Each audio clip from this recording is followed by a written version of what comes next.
Just hold me. Those were the first words she whispered to him in the freezing dark of that stormy night. Words that wrapped around his chest like a rope he never wanted to break free from. And by sunrise, the cowboy who had spent his whole life outrunning commitment woke up as a husband. But what happened in those hours between midnight and dawn wasn't luck nor fate. It was the one night when two broken hearts finally chose to stop running. And this is how it all began. He first saw her stumbling through the snow-covered trail, her breath trembling, her dress torn at the hem, and fear flickering in her eyes like the last flame of a dying lantern. Cole Maddox had spent years drifting across the frontier, avoiding ranch roots, avoiding attachments, but something in the way she clutched her arms around herself pulled him off his horse before his mind even caught up. "Ma'am, you hurt?" he asked.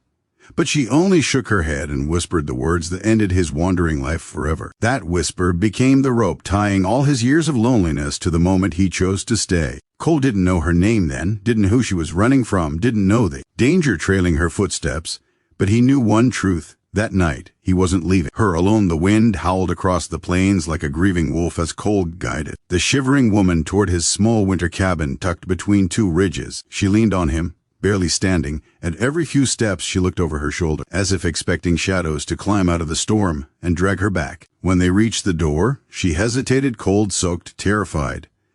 "You're safe here," Cole said softly. "Ain't nobody crossin' this ridge on a night like this." Inside, the firelight painted her face with trembling warmth. Slowly, her breath steadied. After a long silence, she finally spoke. "My name is Alara." Her voice carried a crack, as though every sound cost her something. "I didn't mean to bring trouble to your door." Cole sat across from her, his hat on his knee, watching the way she traced the rim of the mug he'd handed her. "Trouble only finds people who don't deserve it," he said. "You look like you've had more than your share." Her eyes glistened. She hesitated, chewing on a truth she wasn't sure she wanted to share. "I ran away," she whispered, "from a life that wasn't mine. A man who bought my future without ever asking my heart." She swallowed. "I said no, and he doesn't forgive no." Cole felt a slow burn in his chest, the kind of anger he'd spent years burying. "Did he hurt you?" he asked. She shook her head, but her silence said yes. Hours passed. The storm thickened. Alara rested by the fire, but her fear never fully released. Cole sat up through the night, pistol beside him, listening to the wind and every sound beyond it. When she woke from a nightmare, breathless, shaking, she crawled closer to him, almost without realizing. "Cole," she whispered, her voice trembling like a fragile thread. "Shush, just hold me." He didn't move at first, afraid the moment might break. But then gently he wrapped his arm around her shoulders. She leaned into him, burying her face in his chest, letting herself breathe for the first time in years. The smell of pine smoke and safety clung to him. And for the first time in a long while, Cole Maddox wasn't thinking about tomorrow or the next trail. He was thinking about her, just her.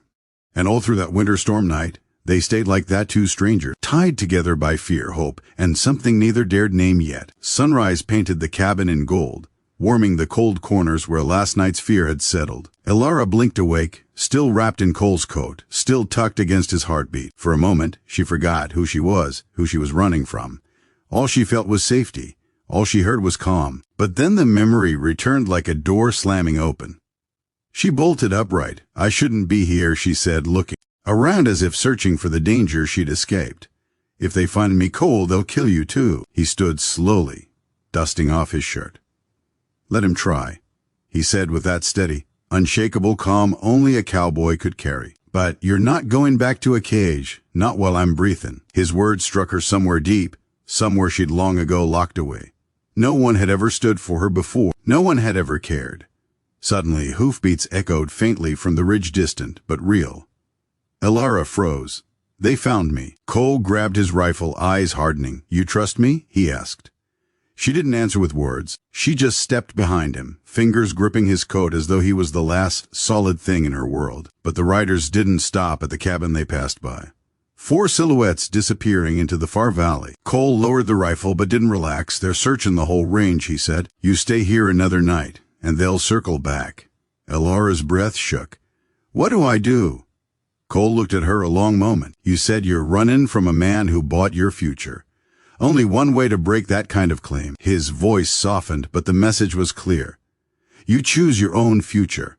Right now." She stared at him, at the man who'd held her without asking for anything in return, who'd risked his life for her without even knowing her story. Her throat tightened, And, what if I choose to stay with you? She whispered. Then I'd spend the rest of my life making sure you never regret it. Her eyes shined like morning dew, and with the softest, trembling breath, she said then, Cole Maddox, I choose you. They rode into town at sunrise, walked into the small wooden church, while the preacher swept dust from the aisle, and with no ring, no crowd, no witnesses except the quiet morning light, they tied their futures together with words spoken softly but felt deeply. By the time the sun fully climbed the sky, Cole wasn't a drifter anymore. Elara wasn't alone anymore. And the cowboy who had only meant to keep a terrified woman warm for one night rode out with a wife beside him, her hand in his, no fear left in her eyes. Because sometimes in the Wild West, love didn't come from years of knowing someone. Sometimes it came in a whisper, shh, just hold me.